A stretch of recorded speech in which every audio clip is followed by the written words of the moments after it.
Got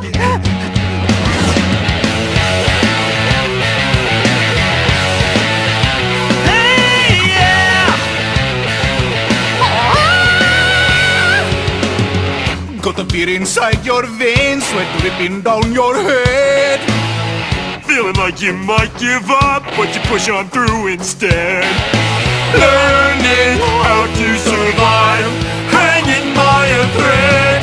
No time for sitting still, got the man watching us. Hey guys, what is up? This is Neil Nation 98. What's going on, my pet shoppers and video gamers? This is Littlest Nintendo Shop here. What's up, everybody? I'm Ken Snake. Hello, everybody. This is the Downloads Bacon. Hello, everybody. Russell Reviewer here, joining. And guys, you're probably wondering why I'm making this video today. We have a special guest with us.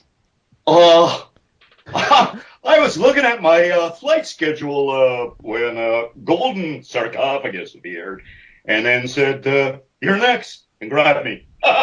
And I woke up in a digital world and found you guys. Roger Baxter here. Well, it's an honor to be joined, by Mr. Baxter. It's really nice of you to be here Hello, with us boys. today. Oh, jeez. My pleasure. Yeah, guys, we're joined by Michael So how Kopsa. y'all doing? We are doing great. We're good. I'm good. Yeah. We're doing really good. Doing awesome. So guys, you want to introduce yourself? Oh, sure. Hi. Okay. Hello, everybody. Michael Kopsa here on a Skype call from my home in Vancouver, talking to a great bunch of guys, a league of pet shoppers. And it's kind of a rainy day here today, and It's always I'm, raining in Vancouver. I'm sitting back in my home studio and just having some fun. And who do you voice on Littlest Pet Shop? Just clarification. Okay, well, I am the voice of Roger Baxter, Blythe's father. Right. He's kind of an eccentric and fun-loving guy. He thinks he's a lot cooler than he actually is, so that's kind of a fun thing to do. And I think actually I'm going in for some pickups tomorrow morning.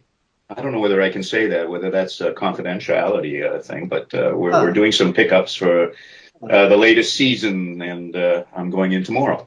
That's really nice. Yeah, it's been a lot of fun.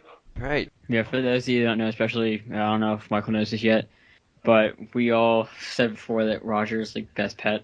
And throughout our Facebook page, we had a picture of Roger Baxter saying Roger's best pet.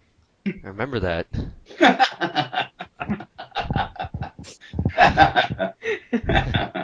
That's great. So tell us a little more about yourself. Other than Roger, what other voices or live-action series have you done? Well, it's kind of an interesting juxtaposition that while I was voicing Roger, I was also appearing on the final season of Fringe and playing one of the nastiest post-humans you'll ever see. I was Captain Windmark in the final 13 episodes of Fringe. I don't know whether you guys caught that. I haven't really but it watched was no, that's okay. Some of your fans may have seen both. So while I was voicing this wonderfully banal and loving dad, I was playing this incredibly nasty observer on Fringe. So that was fun.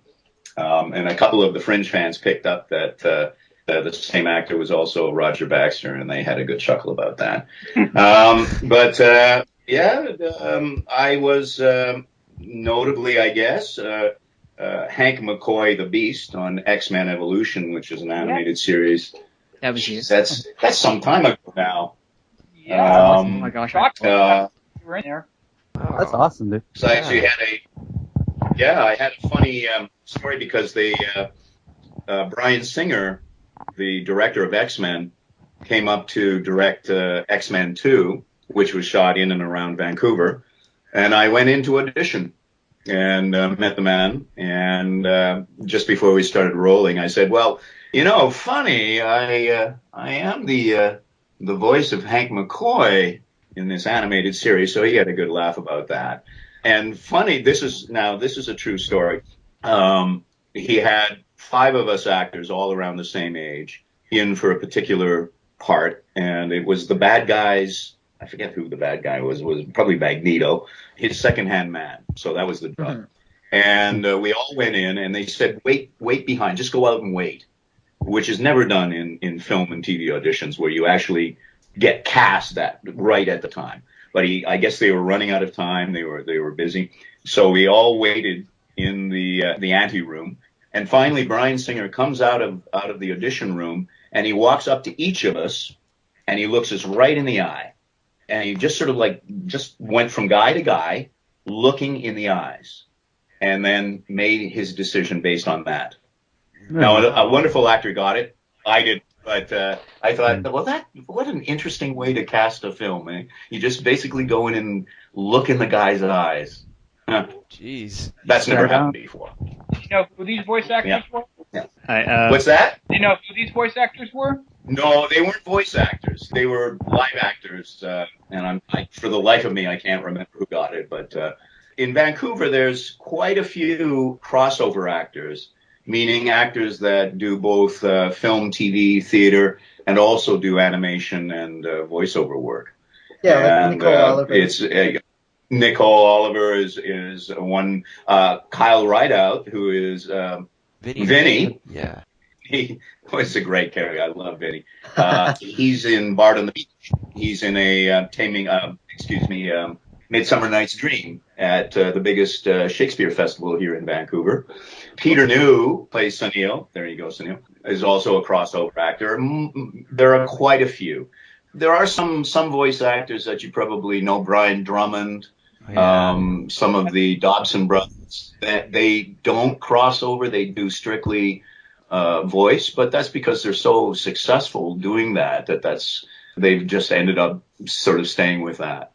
But it's quite popular for the rest of us to do everything we can because it's not a very big city, as you may know.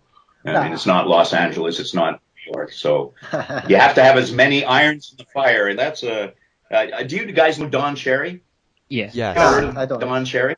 Heard of him. He's a Canadian icon. He's an old, grumpy old guy who wears really bad suits. Oh my God, I can't believe I just said publicly. No, they're great, and he's a great guy. He talks like this. He's got a real kind of Marine sergeant voice on him. And but that's a tip for you kids out there. Is like you got to do as many different things as you can to make a living. That's right. Well, it's because Brian was the original Vegeta. That's why he has so much credit from anime. Huh. Interesting. Who's that? Brian Drummond. He was, I believe, the original voice. Oh yeah. Anime. Before we go into the first question, the one thing that there's one question been going all around the Pet Shoppers community and everywhere around the world, from Taiwan, United States, Canada, etc.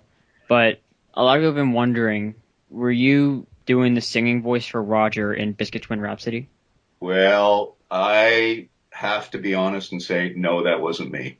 Okay. But I saw that clip, and the singer was fantastic. It sounds just like singing is not my... I know. I don't know how they found that. I'm trying to remember. Do you know the name of the guy? Gordon Maxwell. There. Thank you. Yes. I wanted to say Gordon, but I wasn't sure. He's a terrific singer out of LA, man. He did a fantastic job. And I was so happy that, because he was... I think they had me try to sing it, and I'm not a singer. No. So they did the right thing there. It's all right. You'll get there. You'll get there. Just for record, if Sam Vincent does see this, or anyone that's in the cast, you guys are more than welcome to join us for an interview whenever. And like what we're doing right now, what we did with Kelly Metzger and Georgia Ball. So just throwing that out there. Little self-promotion there, but exactly. All right. Yeah. Do you remember your audition for LPS? Yeah. Terry Klassen, who is the voice director, was holding the auditions. I just went in with a fair bit of energy, and I remember that as we, his suggestion was, let's take a few phrases that Roger would use trying to be hip. I think that whole thing with Roger was that he's a guy that's really trying to be cool, and so he said, you just add words like, oh, that's so sick, or, dig it, or, he's just completely out of it, but he thinks he's very cool. And that was the right direction. I think that's exactly who Roger is. He's this really great guy who's just trying to understand and relate to his daughter, who he loves like crazy. So that was a great direction. And then just, add a little funny laugh here and there. And I think that's pretty much it. It's pretty much me, actually, when I think about it. Did you think you would get the part for Roger? I mean, there's always a possibility. I gotta say, Vancouver is, for some reason, just has a very deep talent pool when it comes to voiceover. And we do a lot of video games, a number of animated series, and the guys that do it continuously, Sam, Lee Toker, the Dobson brothers, Drummond, Gary Chuck, I mean, the list goes on and on and on. Mm-hmm. And that's tough competition. So when I go in there, you go in, you step up, you give it your best shot, and you hope for the best, knowing that the other guys that are reading are amazing. So the long story short, I never expect to get it, but I'm always happy when it happens. Nice. Yeah. Right. Other than voice acting for television shows, what else do you like to do as a hobby? Wow. I'm a big fan of the blues, and I've been playing blues harmonica for years, and I'm just a big fan. Now that's an instrument you can't play all the time with every song, but I'm a huge fan. I don't know if you guys are familiar with the music scene or the blues in particular, but there are some fantastic blues harp players. I'm thinking Jason Ritchie and I spend quite a bit of time doing that. I have an old dog. He's 14 years old now. Oh. So I'll take him out to the park and we'll just walk around and I'll be noodling away on my harmonica. And yeah, that's great. I do a little bit of painting. Started painting canvases when my daughter was born. I have an 8-year-old, and she was such a pretty little girl that it got me going with painting. So that keeps me busy. And I'm a homeowner here in Vancouver, and I've been doing a lot of renovation work. I was a cabinet maker in a former life. And, really? Back in Toronto, I had a cabinet making business for close to 10 years. So really nice. I spend quite a bit of time. Yeah, it's and in fact, there's a lot of actors, some famous actors that were carpenters. I'm thinking Harrison Ford was a carpenter before he got his big break on Star Wars. Nice. Yeah. Wow. Harrison Ford, the guy who started in top grossing films than any actor. Basically. I know. God. And you know what? He's still a charming and handsome guy, isn't he? I mean, he's getting on now, but wow, what a talent. Yeah, I know. So, as a voice actor and an actor, have you ever had an audition that you felt like you nailed and or bombed? I know. I think every actor will tell you that there are auditions you walk out of going, oh my God, I just stank the room out. That was the worst audition I've ever had. It's embarrassing. I don't even want to walk back in that room to face that casting director again. And 2 days later, you get it. And there are times when you think that's it. Everybody in the room is, smiling and laughing and shaking your hand, and you don't get it. Yeah. So it's there's no rhyme or reason in this business. For voice, it's I came to it later in my career. I started voicing in '98, doing mostly commercial voiceovers. And by that point, I had learned to let a lot of stuff go. So, for example, my first voiceover campaign, I did the best I could. There was a room full of advertising executives and clients behind the glass. I don't know if you know the voiceover. For commercial voiceovers, you're alone in the booth, usually an engineer and a producer on the other side of the glass. And in this case, at least 5 to 10 people, clients and ads, and it's a high pressure situation. And I remember just thinking to myself, I just got to trust that I'm doing the best I can. and then let those guys make the decision. And that's been very different from on camera, where I've always felt that, it all depends on what kind of a great audition I have. But the reality is there's so many factors that are out of control for the actor. The sound of the voice, or the look if you're a film actor. There's just too many factors that are beyond our control. And I think for voice in particular, I just went into it with a different headspace than I was approaching on camera stuff. And I just thought, you know what, this is what I'm going to do. If you like it, great, let's move on. And that's been a real saver for me. So in many ways, voiceover work is a lot more relaxed for me than on camera work. And so it's been great. It's been Sounds wonderful. interesting. It does, actually. Mm-hmm. Acting's a tough is. So we're all fans of your voice for Roger Baxter and for your work on Littlest Pet Shop. Who do you think is your favorite character or pet in the show, if you have any? You said Vinny before, but is it Vinny? I did answer. Yeah, I did answer Vinny.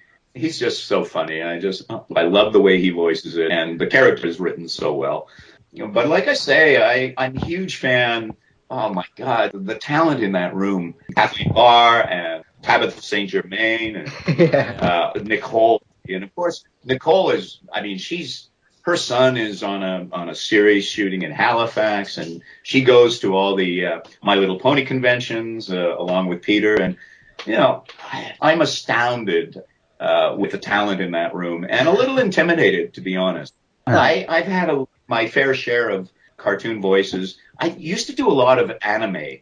I think my big character was Char Aznavour in the Gundam series. And that was quite a thing. That went on for a long time. But again, with Japanese animation, ADR, you're alone in the room. And you're basically just trying to match the lip syncing and that kind of thing. Whereas in a prelay series like Littlest Pet Shop or My Little Pony, all the actors are in a room together. And like I say, I feel like I'm the oldest in the room for sure. I'm not going to tell you how old, but I'm the elder, and I probably have the least experience of the whole bunch. Oh, really? Oh, yeah, just a very famous actress. She's done a lot of roles. Tabitha. And who's that? Tabitha St. Germain. Oh, yeah. Oh, She has been going at it and for a while. she is hilarious in the room. Her ability to ad lib. I worked with her on a series called Action Man. This is going back a few years. I was Dr. X. I don't know if you know that series. Mainframe produced it, same folks that did Reboot.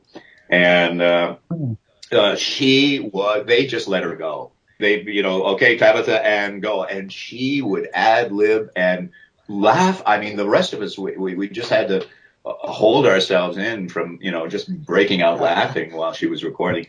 Tremendous. And of course, Nicole is, they work all the time, these guys. They do. And rightly so. So for any young actor up and coming and looking to get into voice, I always say, the industry is very friendly. It's very open. It's just extremely competitive. On camera, in the film and TV world, there are tiers. There are the one-liners, and then maybe, there are the 5-line roles. Then you step up to principal roles and co-starring or supporting leads. And then finally you get into the leading roles and the starring roles. And each of those levels, if you're just starting out, you can read those for those 1-liner or 5-line roles. And you're going to be with other folks in the same situation. But in voiceover, whether it's commercial or animation, there's no A, B, and C list. You all audition together. So a young person coming in trying to, audition for a part on Littlest Pet Shop, they're going to be auditioning with the top talent. And that's what makes it so intimidating here, and that why people feel that it's a closed shop. But it's not closed. It's just really competitive. But that shouldn't dissuade anyone from trying. I think if you have a real passion for voice and a real passion for acting, by all means, give it a shot, put a demo together and get it out there. Yeah, there was real competition, especially since Kathy Westluck, since she's mostly just co-starring in it. Yeah. For and you had Who did you have on? Who have you interviewed? You've interviewed Miss Metzger, Kelly Metzger. Oh yeah, well, there you go. There you go. Another character and another terrific talent. So that's what you're up against, but that's okay. Competition is good. Yeah. Win some, you lose some. All right. Yep, exactly. If you remember this, what was it like recording the Hammer Time scene? It was a I don't know if you remember it. The Hammer Time. It was a reference to MC Hammer, where it was like God, what was that? It was from the Wolfified episode. I'm George Hammer hits so hard, makes me think. Oh my Hammer word! Time. Hammer Then he time. just slammed a hammer against the wall. It was just a reference to MC Hammer, and I was just like, I just thought to myself at that moment, whoever's voicing him must have just had a field day with that one. Do you remember recording that at all by chance? You know what? To be honest, I'm embarrassed to say that I don't. Maybe that's something to do with my advanced age. But I can't remember that. That's all right. It's alright. You know what? When we're off this, I'm going to go back and I'm going to YouTube it and see if I remember it. Yeah. It sounds like fun. We can link you it if we have to. We already got this. There you go.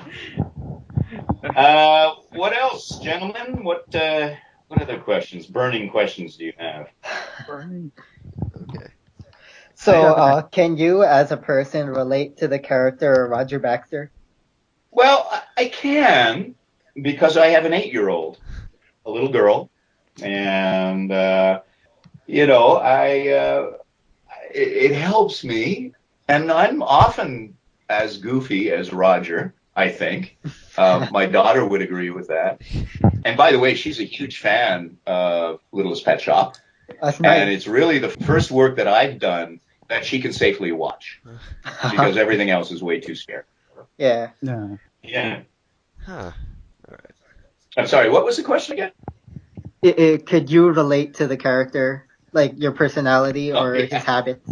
Yeah, that's insane. That was a perfect example, I think. Yeah. How Roger and I interact. Yeah, pretty. I think. I mean, really, he's just a fun, goofy guy, and I've been known to be a little goofy at times. But I think all actors find the characters in themselves, or if they have somebody in their life that really reminds them of the character, they'll shamelessly steal that. But this guy, I know that Terry was initially talking to me about the dad in Modern Family. Yeah. Do you know the character? I know you're talking. About. I'm trying to think of it.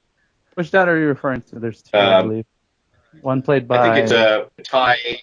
Yes, the actor. That's the actor, but the character. And he's just, he's so dry, and he thinks he knows all the answers. He thinks he's really cool. And that's a terrific performance that he gives in Modern Family. But again, I looked at that and went, oh, that's fantastic for an on camera, because we see his face, we see that wry smile that he always has. But will that work in a voice context where it's voice only? So we wrestled with that. I would say it took a couple of episodes to find Roger and to get comfortable with that. So Okay, and so Snake is heading out for a bit, so we have that. But one thing also too that I was wondering, because a lot of voice actors have a different way of like coming up and stuff. Are you a part of like a talent union? Do you have an agent, or are you just like kind of going out and getting roles like on your own kind of thing? No. I think there are some well-established voice actors that don't have agents or don't need them anymore. But for the rest of us, absolutely having a voice agent is required. The standard wisdom around this for young actors is to produce a demo. Do you know what a demo is? A sampling of your work. I mean, you could have a commercial voiceover, a narration, and an animation demo. Usually not more than 2 minutes long, et cetera, et cetera, et cetera. I didn't do it that way. My agent, I approached my agent, who was also doing voice, and I said, listen, I I think I'd love to do some voice. I'd like to try some auditions. And about a week later, I was at a party and with some folks, and one of them turned out to be Steve Lowe, who is the one of the partners of the Coco, one of the big recording studios in Vancouver. And I told him an off-color joke. It was a good joke, and he laughed a lot. And 2 days later, I had my first audition. So that's one way of doing it. But really, the getting a demo and approaching agents with the demo, and then taking your demo around to the various voice studios in town, and that's kind of how you do it. But in Vancouver, again, you really need to have an agent. So for any of your listeners who are contemplating careers in voiceover, again, you know, approach an agent. You need to have a demo just so that you can approach the agent, if for no other reason. I got to deal with voice actors because I am majoring in video game development, which probably is going to deal with voice actors. Oh, wow. And I'm thinking about my brother is trying to. Yep. My brother's trying to be a voice actor. Wow. He's had a few roles under his belt. Wow. Oh, yeah. I know. I've had a. Oh, yeah. Yeah. Were you saying something, Michael? I didn't mean to cut you off. No, I was just wondering whether there are production facilities in the cities you guys live Most in. likely, I'd imagine. I imagine. I think Yeah. Atlanta being a popular city, I think there should. Yeah. Unfortunately, I live in the Yeah. suburbs just above Philadelphia, so there's nothing up here. You'll have to make it Make it the hard way. Harder climb. Yeah. Yeah. Yeah, I know. More towards. I'd imagine it'd be something like that because I had a couple voice demos up on my YouTube channel. One of which I've actually sent to Peter New before and got a reply from him. But that was, I don't know if I'm really gonna. I haven't really checked out myself. I really wouldn't know. I'd look into that. I definitely would have to look into that eventually, though. Have you ever recorded in the States before? I have through ISDN technology. There are a number of independent clients in the States, but that's all been, well, all the animation stuff ultimately is Los Angeles. But I've been online in Colorado and Buffalo, some of those states, doing some commercial voiceover stuff. So. But I mean, I went down to LA a number of years ago, and it's a great city, great weather. I had a great time, but I was already in my early 40s, and to think about uprooting myself and moving to Los Angeles, whatever city you live in, and if you're trying to break into the entertainment industry, I think it's safe to say that it takes 5 years to really start to get known in whatever community you're in. And I thought, did I want to move to LA and spend 5 years and start over again? And especially as a Canadian, trying to get residency status. And I made a choice, a conscious choice, a lifestyle choice, if you will, to stay in Vancouver, which is it's a beautiful city, and it's a lot less pressure. I went to school in New York, and was swear. New York is a fantastic city. I met some of the people from all over the U.S. The addition is, I mean, just a number of actors in New York and in Los Angeles. It's pretty intimidating. So in reality, I'm very fortunate to work quite a bit, and my resume is quite long compared to some of my colleagues that I went to school with. Stayed in LA or New York, and it's a difficult process. So I've had a good career, and I'm very thankful. Does anybody else have really other questions?